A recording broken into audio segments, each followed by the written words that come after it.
Tanim yung bunot mo, tanim mo. Ano mare? Masaling. Oo. Ihiwalay ko na gano'n yung binubunot ka. Pagtanim mo rin yan. Kaya tama lang na konti lang yung bubunutin ka. Hindi mo rin alam kung siyaw. Ihiwalay ka. Pagdukot nyo sa sako, makikita na ninyo. Bagay, puputulan na rin natin dito, no? Magtatanim para hindi natin Eh, dala nyo pati yung dahon. Diba? May isa pang sisiksik sa sakaw. Okay, nahaba oh. Magiging trabaho ko pa doon. Gusto magtatanim na ako doon. Magtatrabaho ko pa magpuputol. Mas maganda mga kapatid kong pagpagin ninyo at ako. Paano? Kayo, Parang kwan ba? kayo din mahirapan niya pag nagtanim. Kahit maganda yung punla kung hindi na pagpaganayin na. Yan, bago magtanim yan kasi, pagpagin na rin po. Dak, Pagpagin nyo na rin. Oh. Eh, yung tali ko, tatanim ko rin. Tara po para maasa kami nakaahon. Makapamalengke na. Makabili man lang ng kamote. Kamote yahalaya. Ano ba yahalaya? Yaabraw. Sabi ni ni Aiza. Ubi ho, ang marami din ay.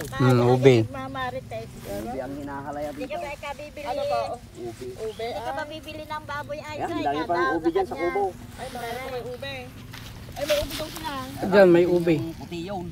Eh, di kukulayan. Yan nga ho, tinubayan. Oo. Lagyan ng food color. Itong punla na to, pag naulan-ulan pa to, hahaba na.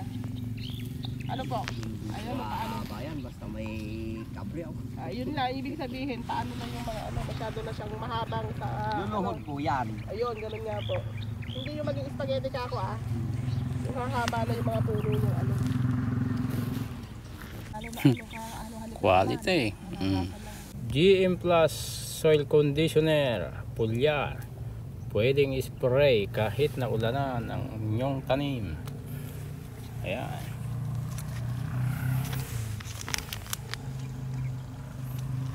GM Plus.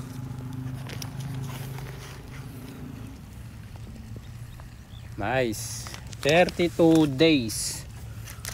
Itong aming punlang sibuyas, November 28 nung ipunla. 1 month nung 29, November 29 nung nag-start na diligan. Maganda pong gamitin ang GM Plus Soil Conditioner Pulyar. Ayan po ang resulta ng ating punlang sibuyas. Thanks for watching. Ay lang sako tayong.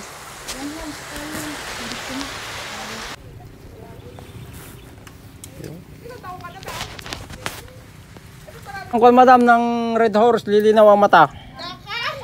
Sigurado. Bagong taon naman ang bukas. Kaya nga maulan eh. Sige po, ingat po. Happy New Year. Okay. Thank you very big.